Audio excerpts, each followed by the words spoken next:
Sometimes it doesn't start with malice. It starts with a sigh, or a shared frustration, or a well-meaning heads up. But left unchecked, gossip has the ability to rot a church staff from the inside out. Today on the Healthy Church Staff podcast, we're going to talk about how gossip subtly erodes team trust and why it happens, even in healthy churches, and what leaders can do to reverse the damage before it takes root. Hi there, my name's Todd Rhoades, one of the co-founders over at chemistrystaffing.com, and I'm glad that you've joined me right here today on the Healthy Church Staff podcast. Did you hear what she said in that meeting? Between you and me, I don't think he's up for this role. We've all heard this kind of thing happen. Some of us have even said it. Most of us have even said it. But gossip can ruin a church, but it can also wreak havoc on a church staff. It's not just toxic, it can be contagious, and it will quietly kill your team if you don't take care of it. So today on the podcast, I wanted to do a little bit more of a deep dive on why gossip is a big deal and why it spreads and how to stop it and why rooting it out might be part of your team's biggest leadership win this year. All right, let's start here because gossip is not always obvious, okay? It hides under a lot of different pieces, right, of processing or sharing concerns. But the heart posture is what matters here. And you need to ask yourself, is this information helpful or is it harmful? Is this person present in the conversation? Are we seeking clarity or building a coalition? Gossip rarely self-identifies. It's really hard, especially in 2025, to call out gossip for what it is. Gossip's kind of an old word. It sounds like care a lot of times, but it corrodes trust with every whisper. There are a lot of hidden costs of gossip on your team. It's going to fracture your alignment. It's going to create side conversations that are going to fuel mistrust. It's going to make feedback feel really dangerous because you're always concerned somebody's going to talk about you behind your back. That's gossip, right? It can lower morale, especially with newer team members who are trying to find their footing.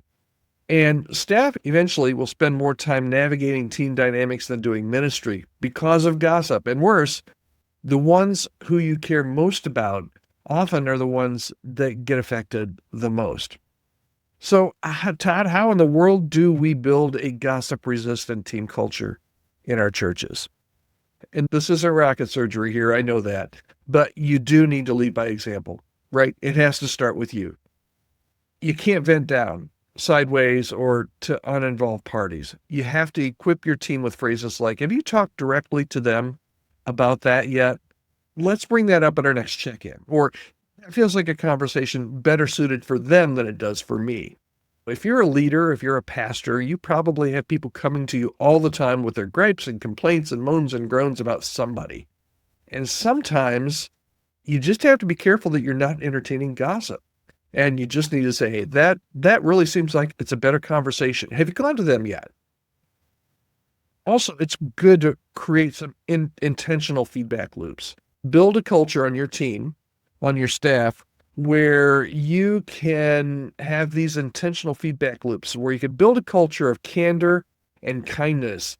And when gossip surfaces, you can name it gently but clearly. Call people up, not out, because if you call people out, it's not going to help them not to gossip. I'm telling you right now, it's just not going to happen.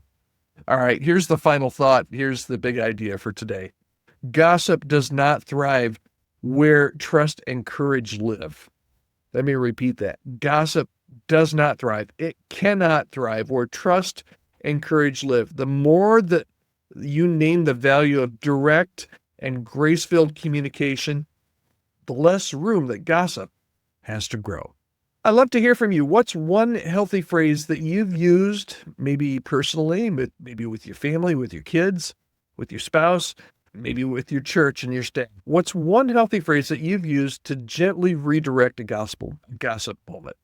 I'd love to hear. You can reach out to me anytime, podcast@chemistrystaffing.com. And if there's any way I can help your church with any kind of healthy staff initiatives. Maybe it's a compensation study, maybe it's a hire of a new staff, or maybe you got to let somebody go and you need to have some help through those conversations and what you need to do, reach out to me anytime. podcast@chemistrystaffing.com. I'd love to be a helpful resource for you however I can.